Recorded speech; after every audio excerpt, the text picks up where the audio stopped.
नमस्कार। देश दिन भर देख रहे हैं आप, आपके साथ मैं हूं ऋतु। बुलेटिन की शुरुआत करेंगे बड़ी खबर के साथ। बड़ी खबर जहां राष्ट्रपति द्रौपदी मुर्मू ने लखनऊ के वृंदावन योजना में जारी यूपी ग्लोबल इन्वेस्टर समिट के समापन समारोह को संबोधित किया। इस दौरान राष्ट्रपति द्रौपदी मुर्मू ने कहा कि यूपी का एमएसएमई देश के आर्थिक विकास में बड़ी भूमिका निभाने को तैयार है। राष्ट्रपति ने कहा कि यूपी देश के ग्रोथ इंजन की भूमिका निभाने के लिए सक्षम है।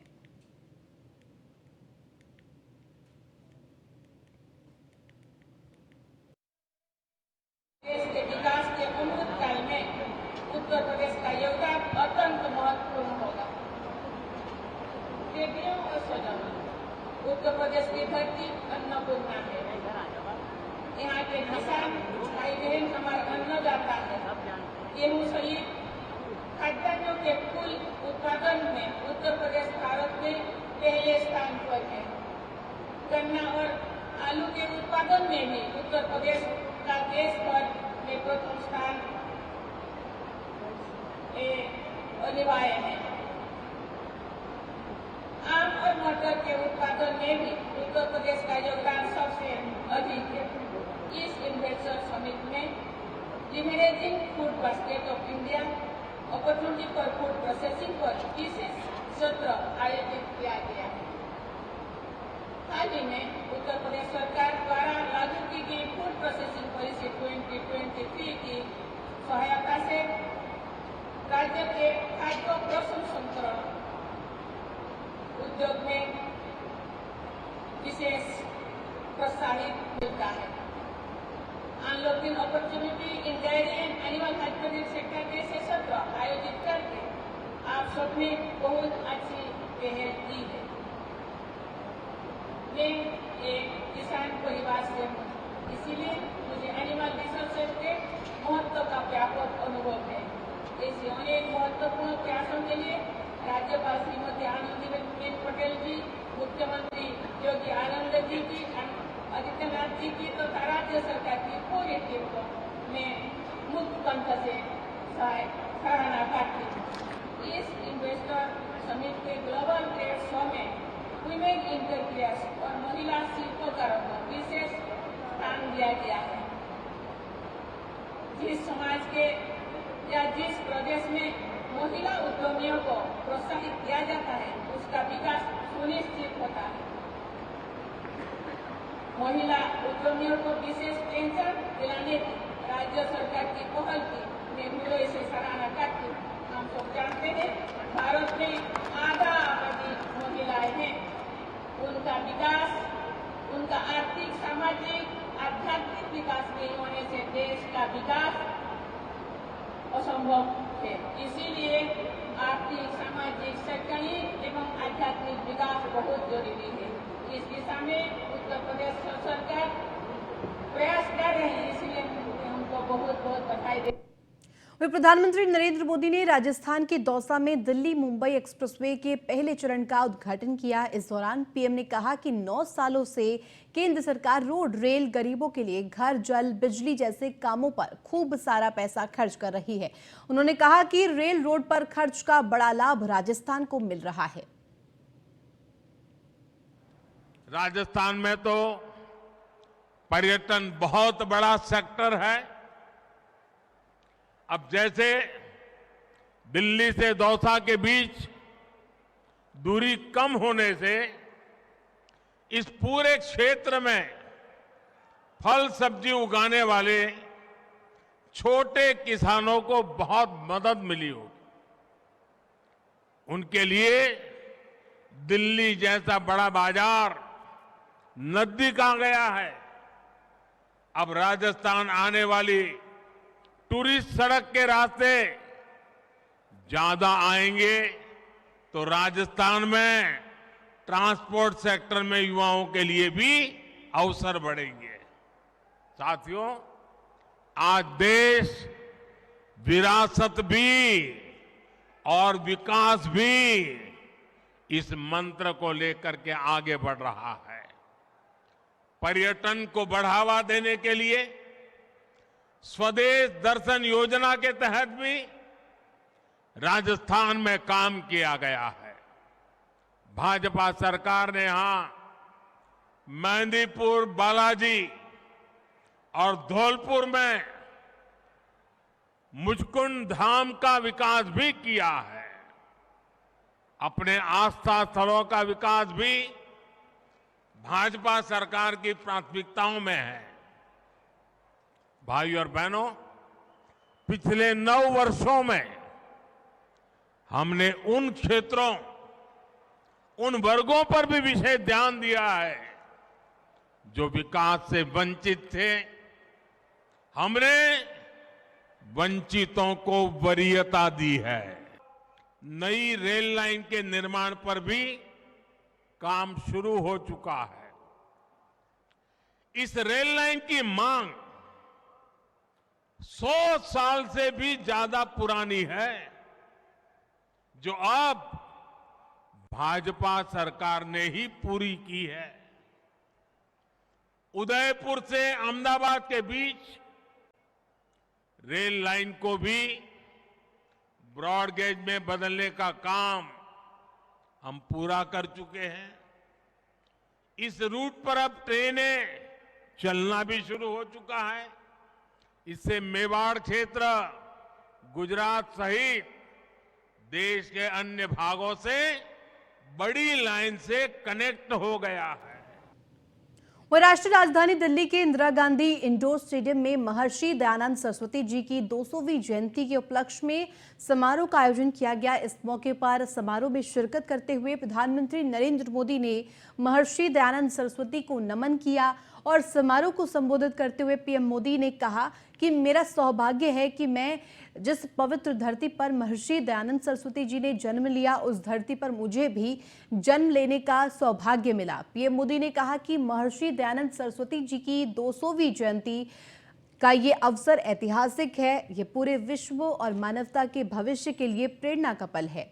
पीएम मोदी ने आगे कहा कि जब महर्षि दयानंद सरस्वती जी का जन्म हुआ था, तब देश सदियों के बंधनों से अपना आत्मविश्वास खो चुका था और कमजोर हो चुका था। ऐसे महत्वपूर्ण दौर में आर्य समाज की तरफ से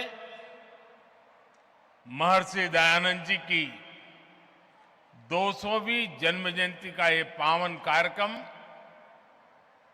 2 साल चलने वाला है और मुझे खुशी है कि भारत सरकार ने भी इस महोत्सव को मनाने का निर्णय किया है।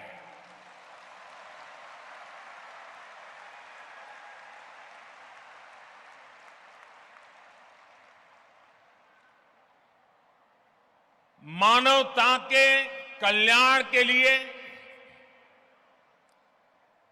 ये जो अविरत साधना चली है, एक यज्ञ चला है। अब से कुछ देर पहले मुझे भी आहुति डालने का सौभाग्य मिला है। वहीं भागलपुर में आयोजित मुख्यमंत्री नीतीश कुमार की समाधान यात्रा के कार्यक्रम में एक सामाजिक कार्यकर्ता चेतन राम कुशवाहा द्वारा अवैध शराब बिक्री हेतु टोल फ्री नंबर लिखा हुआ बैनर लटकाया गया। बता दें कि जिला प्रशासन मुख्यमंत्री के समाधान यात्रा को लेकर 15 दिनों से लगातार तैयारी कर रहा था, लेकिन बिहार में शराबबंदी लागू होने के बावजूद मुख्यमंत्री के समाधान यात्रा कार्यक्रम में अवैध शराब बिक्री का टोल फ्री नंबर का बैनर लटकाया गया, जिसके बाद राजनीतिक गलियारों में ये चर्चा का विषय बन गया है। समाधान यात्रा के तहत मुख्यमंत्री सूबे का मुख्यमंत्री नीतीश कुमार भागलपुर आज पहुंचे हैं और 10 दिन से यहां का कार्यक्रम के लिए प्रशासन लगा हुआ था। लेकिन सबसे बड़ी खबर, सबसे बड़ी बात कि इस जगह ये जीविका का जो है यहाँ ग्रामीण विकास विभाग बिहार सरकार द्वारा लगाया गया है, यहाँ पर जीविका का प्रदर्शन है। और लेकिन इस जगह मुख्यमंत्री भी पहुंचे थे और इसी जगह इस साइड में बगल में लिखा हुआ था अवैध शराब बिक्री हेतु टोल फ्री नंबर। उस बैनर को हटवाया गया और सबसे बड़ी बात तो यह है कि 10 दिन से यहाँ पर तैयारी चल रही थी प्रशासन का, लेकिन ये जो बैनर है, बैनर पे साफ लिखा हुआ था अवैध शराब बिक्री हेतु टोल फ्री नंबर, जबकि बिहार में शराबबंदी है। खबर बिहार के खगड़िया से है, जहां सदर अस्पताल में बीएसएफ के जवान का आकस्मिक निधन हो गया। पोस्टमार्टम के बाद अस्पताल प्रशासन ने जवान के शव को परिजनों को सौंप दिया, जिसके बाद आसपास के लोगों ने जवान को भावभीनी श्रद्धांजलि दी। इस दौरान जवान को तिरंगे में लपेटकर बीएसएफ के अधिकारी और जवानों ने जवान को गार्ड ऑफ ऑनर देते हुए सैन्य सम्मान के साथ अंतिम संस्कार की प्रक्रिया पूरी की।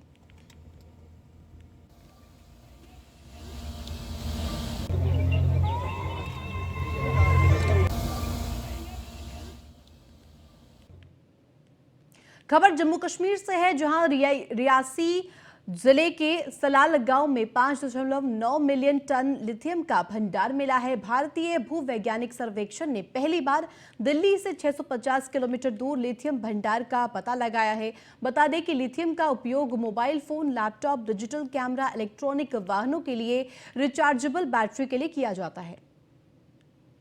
जम्मू कश्मीर के रियासी सलाल गांव में हुआ चमत्कार।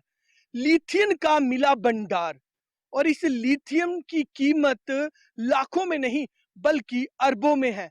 5.9 मिलियन लिथियम मिला है रियासी के सलाल गांव में और इस वक्त मैं रियासी के सलाल गांव में हूं और चारों तरफ यहां पर लिथियम के पहाड़ ही पहाड़ आपको दिखाई देंगे। इस वक्त आप तमाम लोगों को देख रहे हैं और इनके हाथों में महज एक पत्थर नहीं बल्कि कुबेर का खजाना है। वो मैं इसीलिए कह रहा हूं क्योंकि इस खजाने की कीमत लाखों में नहीं बल्कि अरबों में है। तमाम यूथ यहाँ पर इकट्ठा हुआ है और किस प्रकार से देखिए खुशी मनाई जा रही है क्योंकि यहाँ पर कुबेर का खजाना मिला है। आपसे जानना चाहेंगे बीइंग ए यूथ आपको कितना ज्यादा प्राउड है कि आज सलाल गांव में बेशुमार कीमती खजाना यहाँ पर मिला। मुझे भारतीय होने में भी प्राउड है और जब ये लिथियम भारत में निकला था तब भी सबको प्राउड होना चाहिए और मेरे को क्या पूरे देशवासियों को प्राउड होना चाहिए क्योंकि वर्ल्ड में दूसरे नंबर पर ये लिथियम इतनी भंडार में मिला है। अगर बात करें तो भारत में पहली बार जिला रियासी के सलाल गांव में इतनी बड़ी मात्रा में जो है लिथियम पाया गया है, जिसमें अगर बात की जाए तो जीएससी की टीम ने 2020 में यहाँ पर आई थी। उससे पहले भी 30-35 साल पहले भी यहाँ पर कार्य हुआ था, लेकिन कहीं ना कहीं वो कंपनी विफल रही। किन कारणों से रही ये तो हम नहीं जानते, लेकिन 2020 में जब यहाँ पर जीएसआई की टीम आई, उन्होंने यहाँ के कुछ यूथ को लेकर साथ में काम किया और यहाँ से ये सैंपल लेकर लखनऊ में पहुंचे इंडस्ट्री में। वहां पर जाकर इन्होंने सर्च किया तो कल ही वो स्टेटमेंट आई है जिसमें ये कहा गया कि यहाँ पर 5.9 मिलियन टन के हिसाब से यहाँ पर लिथियम पाया गया है। 5.9 मिलियन टन लिथियम मिलने के बाद गांव में खुशी का माहौल है, लड्डू बांटे जा रहे हैं और महिलाएं देखिए आप इनके चेहरों पे कितनी मुस्कुराहट है क्योंकि जिस प्रकार से देश भर में सियाल गांव की बात की जा रही है और यहाँ पर जो बेशुमार कीमती खजाना मिला है उसको लेकर ये लोग बेहद खुश हैं। सर कितनी ज्यादा आपको इस वक्त खुशी है कि देश भर में आपके गाँव सियाल की बात की जा रही है? बहुत खुशी का पल है जो आज हमने कल जो मीडिया बंधुओं से सुना कि लिथियम का जो भंडार 5.9 मीट्रिक टन जो लिथियम का भंडार जम्मू कश्मीर के डिस्ट्रिक्ट रियासी और सलाल गांव में जो मिला है, बहुत ही खुशी का पल है जो आज पूरा गांव मिठाई ढोल नगाड़ों के साथ जो अपना जश्न मना रहा है। रोजगार के कितने ज्यादा अवसर अब मिल पाएंगे? रोजगार तो 101%, 101% जो रोजगार वो सलाल वासियों को मिलेगा। सलाल वासियों क्या पूरा जम्मू कश्मीर को इसका पूरे भारतवर्ष को इसका फायदा होगा। इसको लाखों की तादाद में रोजगार खुलेंगे। आप सबकी जानकारी के लिए मैं बता दूं कि लिथियम का इस्तेमाल बैटरी में होता है, मोबाइल्स, लैपटॉप, इलेक्ट्रॉनिक खिलौनों में इसका इस्तेमाल होता है, जिसके लिए हिंदुस्तान हमारा भारत दूसरे देशों पर निर्भर था। लेकिन अब रियासी के सलाल गांव में जिस प्रकार से अरबों का भंडार, अरबों का खजाना मिला है तो कहीं ना कहीं मुझे लगता है कि जिस प्रकार से हमारे देश की तरक्की की बात की जा रही है उसमें सलाल गांव का बहुत बड़ा योगदान होगा। नीचे तक ये सारा ऊपर से लेकर नीचे तक। मैं आप सभी को बता दूं कि आप जहां तक भी नजर दौड़ाएंगे यहाँ पर चारों तरफ से आपको लिथियम का खजाना मिलेगा और इन पहाड़ों के अंदर ये लिथियम आपको मिलेगा और जिसकी कीमत लाखों में नहीं बल्कि अब अरबों में है। भाजपा के सीनियर लीडर मेरे साथ है, पूर्व मंत्री मेरे साथ है मिस्टर नंदा। आपसे जानना चाहेंगे कि कितनी बड़े गर्व की बात है कि आज देश भर में सलाल गांव की बात की जा रही है। सर ये बहुत ही गर्व की बात है और ख़ास तौर कर ये रियासी डिस्ट्रिक्ट की बात करूँ, सलाल गाँव की बात करूँ, इतना बड़ा ये गोल्ड माइन मैं कहूँगा, ये व्हाइट गोल्ड माइन है हमारे लिए और कुबेर का खजाना जिसे कहते हैं, वो यहाँ पे हमें मिला है और रियासी डिस्ट्रिक्ट वैसे ही यहाँ पे डेवलप होगी।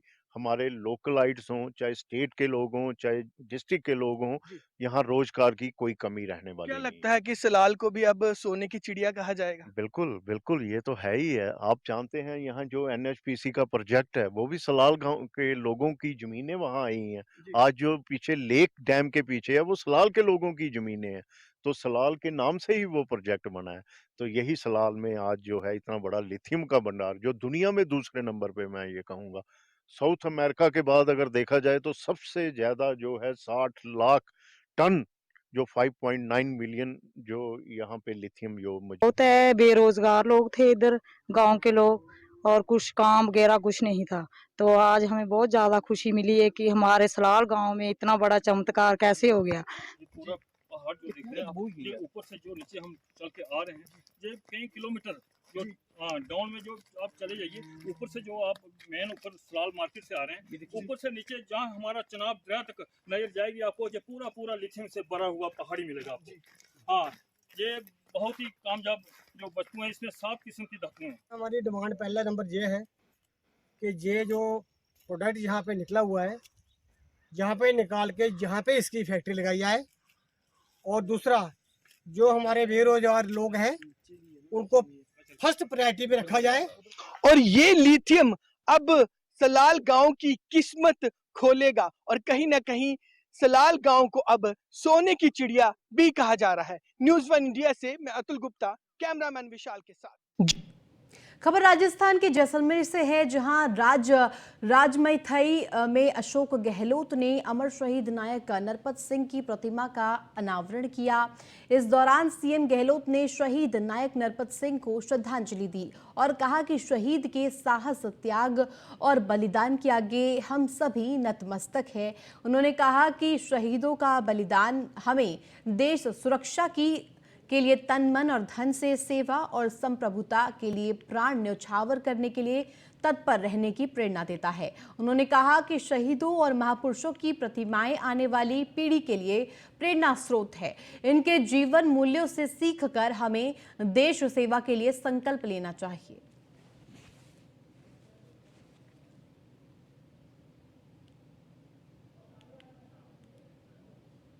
खबर सासाराम से है, जहां सोमवार को सीएम नीतीश कुमार अपने 1 दिवसीय दौरे पर सासाराम आ रहे हैं। इसके लिए प्रशासन ने व्यापक तैयारियां की है। सासाराम प्रखंड क्षेत्र के सेमरा गांव में हेलीपैड बनाया गया है। आपको बता दें, जहां सीएम प्राथमिक विद्यालय नेकरा आएंगे, जहां वो छात्रों से मुलाकात करेंगे।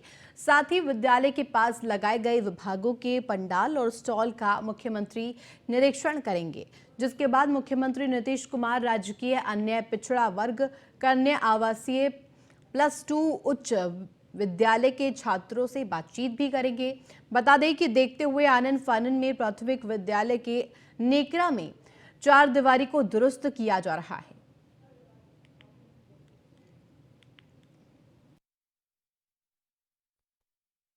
बड़ी खुशी की बात है कि यहाँ मुख्यमंत्री का दर्शन हो रहा है, विराजमान करेंगे यहाँ पर और हम उनके लिए यहाँ पर सारी तैयारियाँ पूरे जोर शोर से युद्ध स्तर पर जारी है और उम्मीद है कि आज करीब रातों रात तक पूरी तैयारी हम लोग कंप्लीट कर लेंगे।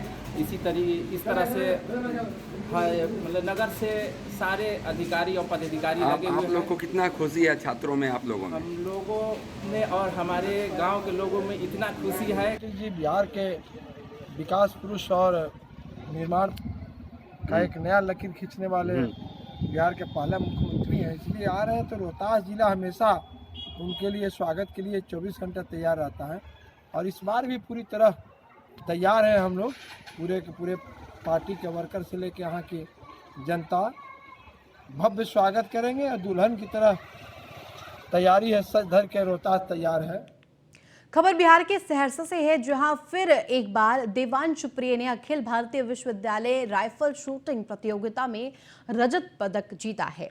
बता दें, देश भर में शीर्ष 77 विश्वविद्यालयों को विभिन्न शूटिंग प्रतियोगिताओं में भाग लिया था। केरल के तिरुवनंतपुरम में आयोजित नेशनल 50 मीटर 3P एवं प्रोन साइड राइफल शूटिंग प्रतियोगिता को उन्होंने क्वालिफाई कर लिया है। इसके बाद देवांश प्रिय का चयन अब नेशनल राउंड के शूटर के रूप में हो चुका है।